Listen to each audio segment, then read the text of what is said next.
এই ছোট হাঁসটাকে বাঁচাতে গিয়ে আজ এমন কিছু ঘটল যা গ্রামের কেউ কোনো দিন ভুলতে পারবে না। শেষটা দেখলে আপনিও অবাক হবেন। একটা শান্ত গ্রামের পাশে একটা ছোট্ট কুঁড়ে ঘরে এক বুড়ি আর তার প্রিয় হাঁসের ছানা থাকত। তারা প্রতিদিন পুকুরের পাশে হাঁটতে যেত। এই শান্ত জায়গাটাই আমাদের সবচেয়ে নিরাপদ মনে হয়, কিন্তু সবসময় সাবধানে থাকতে হয়, বুঝলি সোনা? আমি তোমার সাথেই থাকব মা। তুমি থাকলে আমি কখনো ভয় পাব না, সব কিছুই ভালো লাগবে। কিন্তু অনেক দিন ধরে এক চালাক শিয়াল দূর থেকে তাদের লক্ষ্য করছিল আর সুযোগ খুঁজছিল। ও শিয়াল ভাগ্নে, তুমি কোথায় যাচ্ছ? কোনো শিকারের খোঁজে নাকি? না মামা, একটু ঘুরতে যাই। আমার পেটের কি জানি সমস্যা হয়েছে। দিন ধরে খাওয়ার তেমন চাহিদা নেই। তবে ভাগ্নে, কোথাও শিকার পেলে আমাকেও একটু জানাইও। আমরা দুজনেই এক হলে সাহস জুটবে। ঠিক আছে মামা, শিকার পেলে জানাবো। ওদিকে শিয়াল মনে মনে বলছে, কার পাল্লায় এসে পড়লাম বাবা, এখান থেকে কেটে পড়ি। তারপর শিয়াল আবার হাঁটতে লাগলো।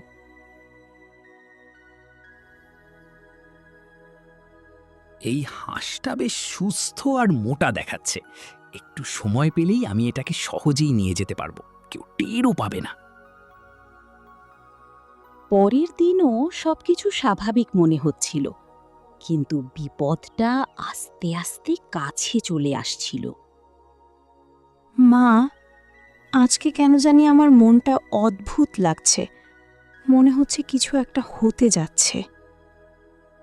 মন শক্ত রাখ, সবসময় ভয় পেলে চলবে না, তবে সতর্ক থাকাটাই সবচেয়ে বড় বুদ্ধি।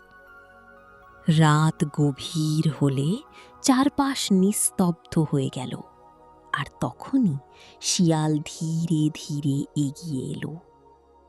এখনই সঠিক সময়। সবাই নিশ্চয়ই ঘুমিয়ে পড়েছে। আমি খুব সহজেই আমার কাজটা শেষ করতে পারবো। মা, বাইরে যেন কেউ হাঁটছে। আমি ভয় পাচ্ছি। মনে হচ্ছে বিপদ আমাদের দরজার সামনে।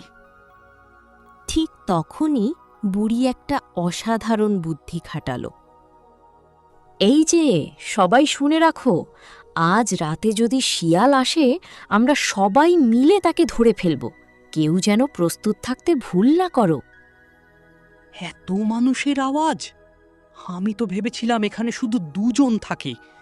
এখন গেলে আমি নিশ্চিত ধরা পড়ব। শিয়াল ভয় পেয়ে পালিয়ে গেল আর কখনো ফিরে আসেনি। মা, তুমি শুধু আমাকে বাঁচাওনি, তুমি আমাকে শিখিয়েছ কিভাবে বুদ্ধি দিয়ে বড় বিপদকেও হারানো যায়। কিন্তু গ্রামের লোকেরা বলে সেই শিয়াল আবার ফিরে আসতে পারে। আপনি হলে কি করতেন? বুদ্ধি, সাহস আর সতর্কতা, এই তিনটেই জীবনের আসল শক্তি।